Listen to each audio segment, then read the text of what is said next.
Isang magandang hapon mga kababayan. Itong si Senador Robin Hood Padilla mga kababayan ay talagang nagtatrabaho ng husto para mapauwi daw, mabalik sa Pilipinas ang ating dating Pangulo. Yan.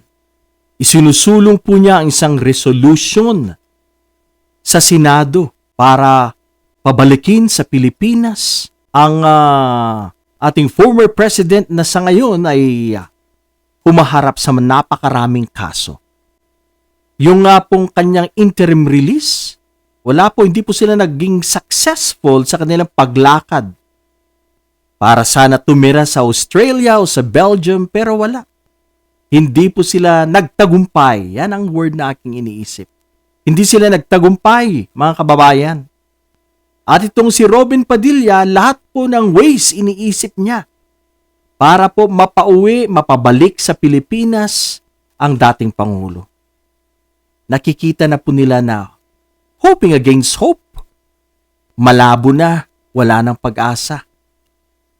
Alam niyo po mga kababayan, wala pong pakialam ang International Criminal Court sa Pilipinas, sa Senado. Hindi po kontrol ng Philippine Senate ang ICC, mga kababayan. Kaya, malabo pa po sa sabaw ng pusit.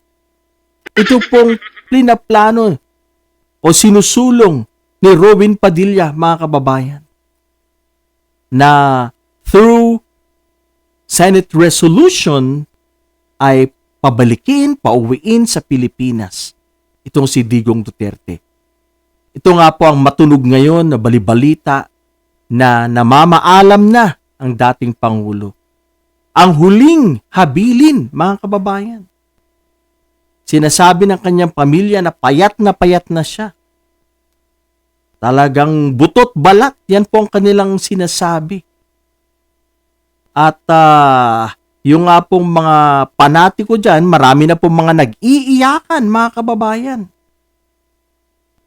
So yan, mga kababayan, gusto ko pong i-emphasize and i-point out dito na wala pong pakialam ang ICC kahit na sabihin mo pong pagbotohan nila yan or makalusot yung resolution na yan.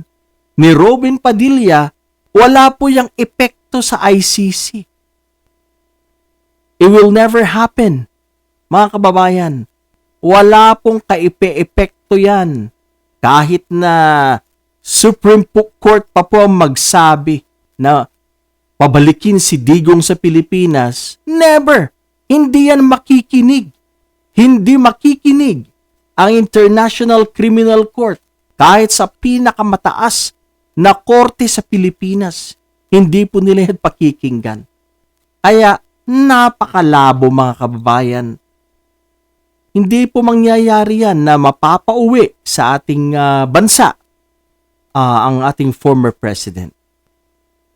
Even the former president, wala na po siyang pag-asa at he gave up. Nalaman nga po natin that he gave up his meds. He's no longer taking his meds, mga kababayan. So, ito po ay senyales na or pagtanggap na wala na pong pag-asa. Kaya, yan, he gave up yung kanya pong laban. Alam niya pong tagilid na siya. Wala na siyang kalaban-laban. Sa interim release pa lang, wala na.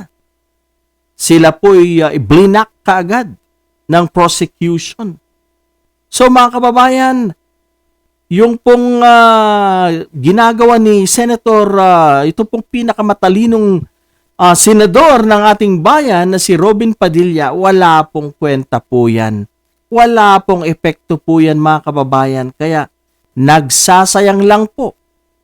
Nagsasayang lang ng laway itong si Senador Robin Hood Padilla mga kababayan. Shoutout po sa inyo lahat, sa aking mga viewers and followers.